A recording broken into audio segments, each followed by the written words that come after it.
Well, here we are with our Sunday school lesson for Sunday, December the 18th. And just think, next week, next Sunday, we will be celebrating the birth of Jesus on Sunday, Christmas Day. And how special that will be. Now, I will say, I had somebody this past week that actually asked the question, are we going to have church on Sunday?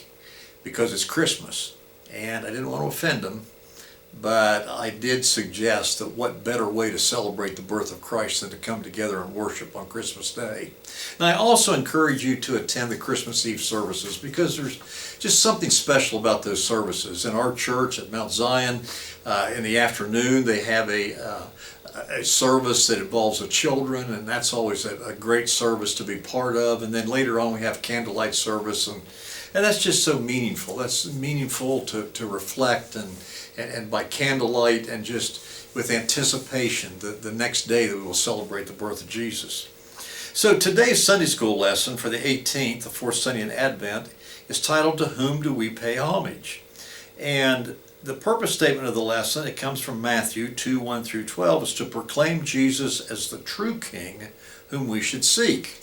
Now you will remember just a couple of weeks ago we had a Sunday school lesson that came from Judges, and it was a little bit odd that we would have that Sunday school lesson because why would we take a lesson out of Judges as we get ready to start Advent? It was the second Sunday of Advent.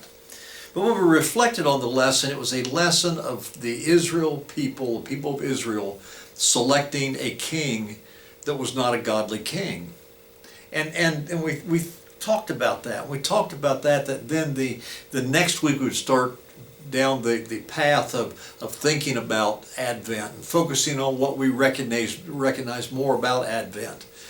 And that's what we're doing now. But it's so important as we reflect on these lessons because it's all about leadership.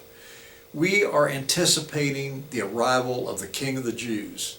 We are anticipating the arrival of somebody that has been anticipated by the Jewish people. And we talk a lot about leadership. Leadership is important in our culture. We look up to leaders. We elect leaders. We just had an election just a few weeks ago. And we have high expectations of leaders.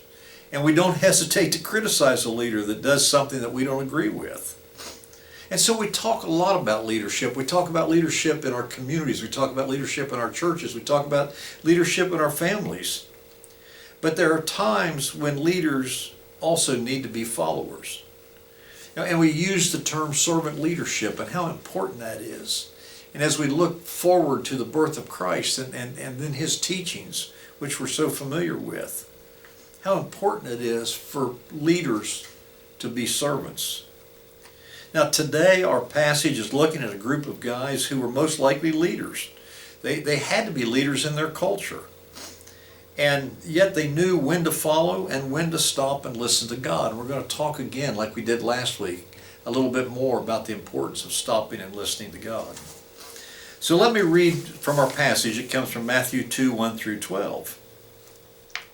After Jesus was born in Bethlehem in the territory of Judea, during the rule of King Herod, Magi came from the east to Jerusalem. They asked, "Where is the newborn King of the Jews? We've seen his star in the east and we've come to honor him." When King Herod heard this, he was troubled, and everyone in Jerusalem was troubled with him. He gathered all the chief priests and the legal experts and asked them where the Christ was to be born. They said, "In Bethlehem of Judea, for this is what the prophet wrote. You, Bethlehem, land of Judah, by no means are you the least among the rulers of Judah, because from you will come one who governs, who will shepherd my people Israel." Then Herod secretly called for the Magi and found out from them the time when the star had first appeared.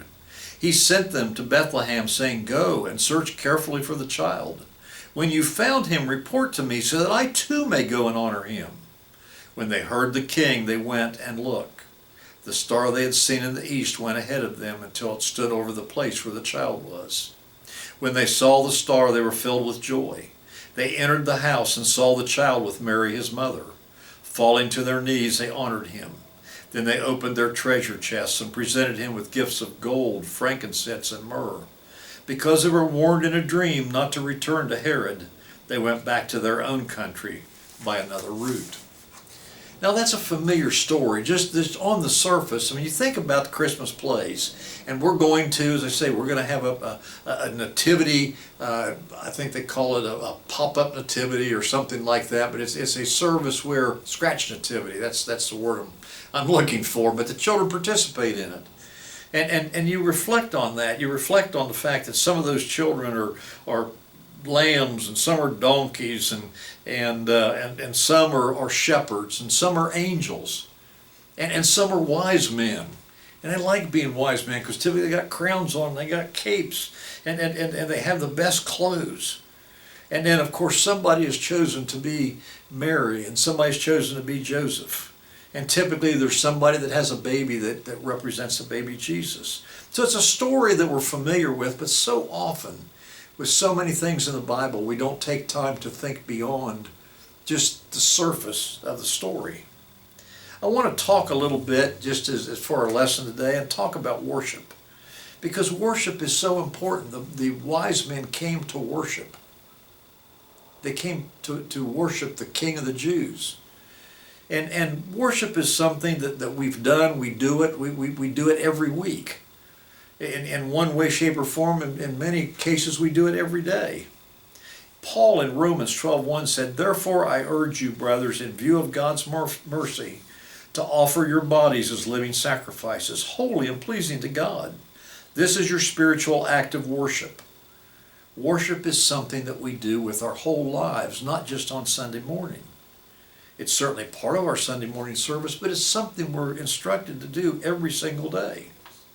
And so today we're going to look at the wise men. We're going to look a little bit deeper into who the wise men were. Now there's a lot we really don't know about the wise men. We don't know how many there were. We assume at least 3 because they gave 3 gifts. We don't really know their names. The traditional names that you may know are Melchior, Caspar, and Balthazar. And they come from a Greek manuscript that was written 500 years after the event. We don't even know exactly to the spot that they came from. We just simply don't know a lot about them.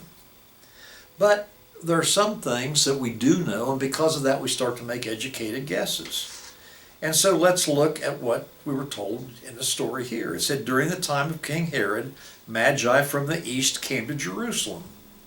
Now Magi comes from the old Persian word which refers to a priestly caste.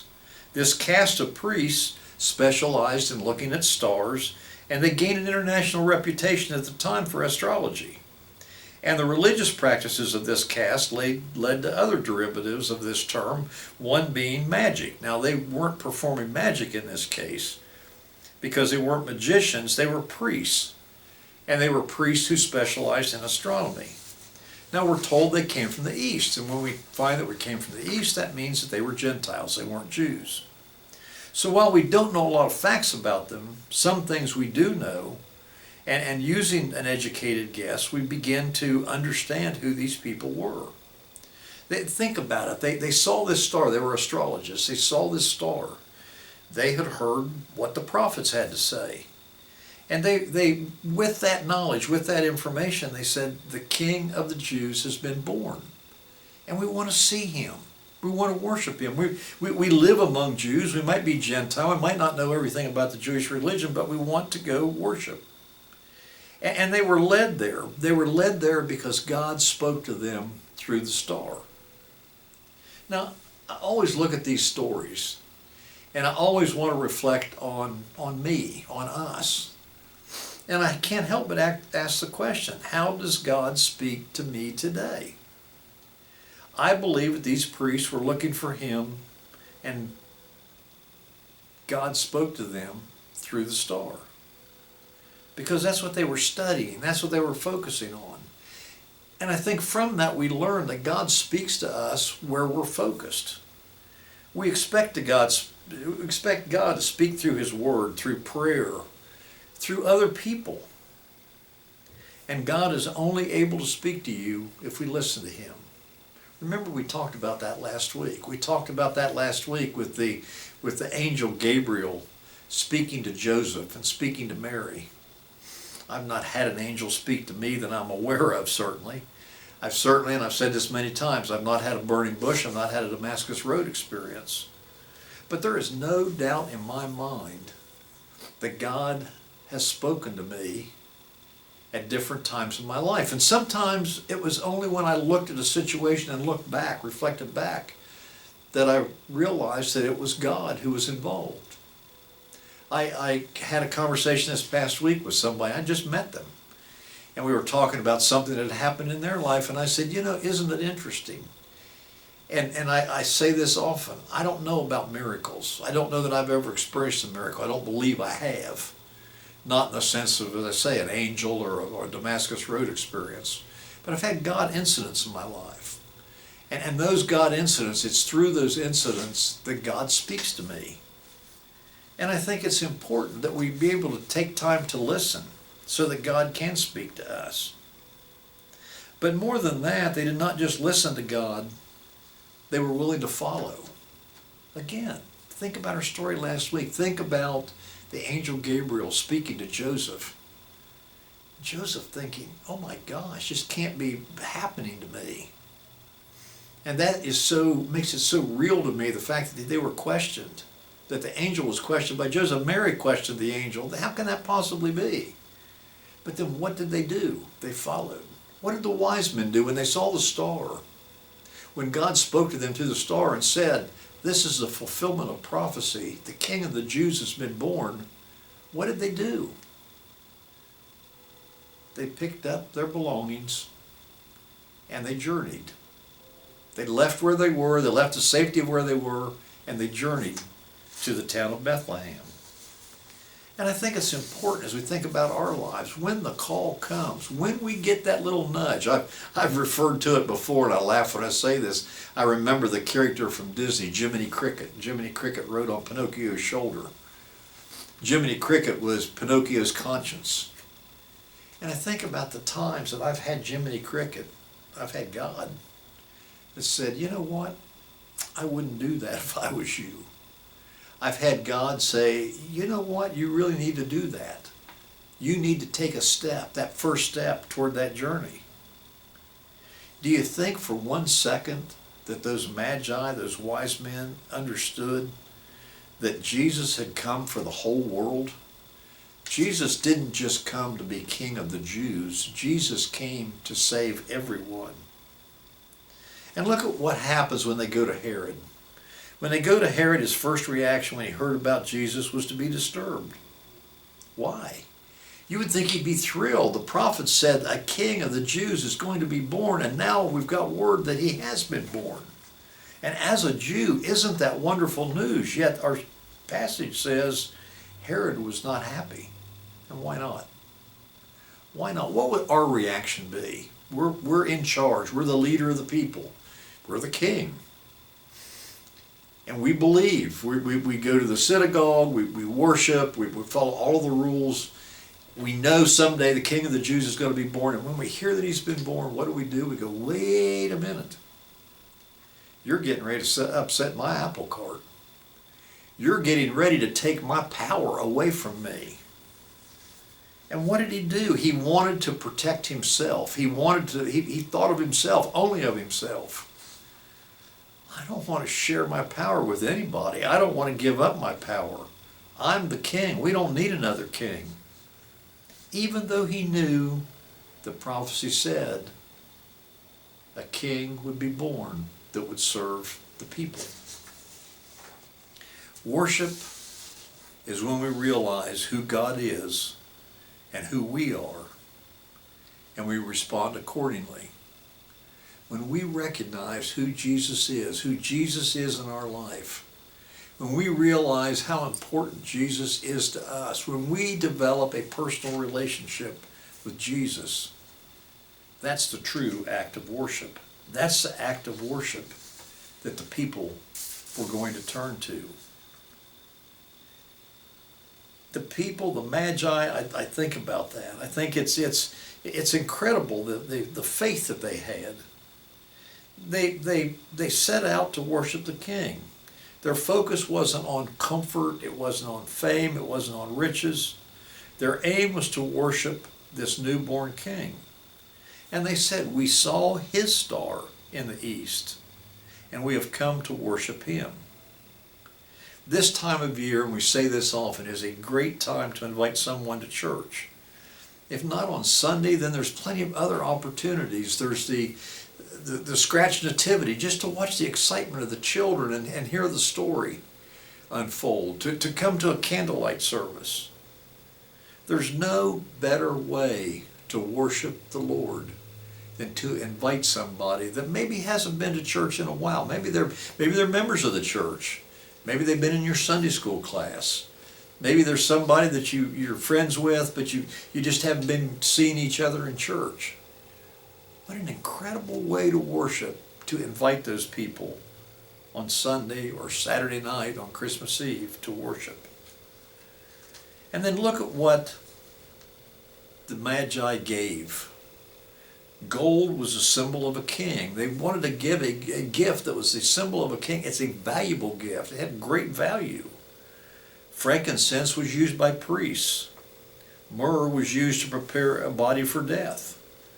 Now, a lot of people have said that these gifts were symbolic of the life and death of Jesus, and there's certainly some truth in that. But I think we need to reflect for a second on the value of the gifts and what these Magi were giving. Remember again, they weren't Jews. They were Gentiles, yet they had this sense, this great sense that here was somebody that had come to walk among us that was greater than anybody that had ever lived before. You know, we think about that. We think about sometimes we just went through a period where we asked people to make their gifts, their estimate of giving for this coming year. It's an estimate. And that's important. It's important for us to prayerfully with our families consider what we're going to give to the Lord's work for this coming year. And it's not just our giving at church. It's the giving of our lives. What are we going to do this year? What are we going to do to honor, to worship the Lord in the way we treat other people and the things we get involved in? I think it's also important as we finish up this story to look at what happens at the end. The Magi, they come. They were told by an angel not to go back to Herod, not to tell Herod exactly what they had seen. And so they went home. They went on a journey by another route. And I think that's so true about our faith journey. We're all on a faith journey. I say this often. I don't care who you are, you're on a faith journey. Some people don't realize it. Some people don't recognize it. We have this thing in Methodism that John Wesley shared about prevenient grace, that God is always pursuing us. We're all on this journey. And God is walking along with us. And at some point in time, we'll stop and turn around and welcome Him into our lives. But we're all on this journey, and the journey's not easy. These wise men, I can't imagine what that travel was like. They didn't have airplanes, they didn't have cars. It wasn't easy. They traveled on foot. They traveled for hundreds of miles, certainly on foot. And then they had to go back a different way. So even though they had met the king, their journey was still going to be challenging. I think there's so much here that we sometimes forget. We want to jump to the birth, to the three kings that show up with their gifts. But it's our journey. It's a journey that each and every one of us are on every single day.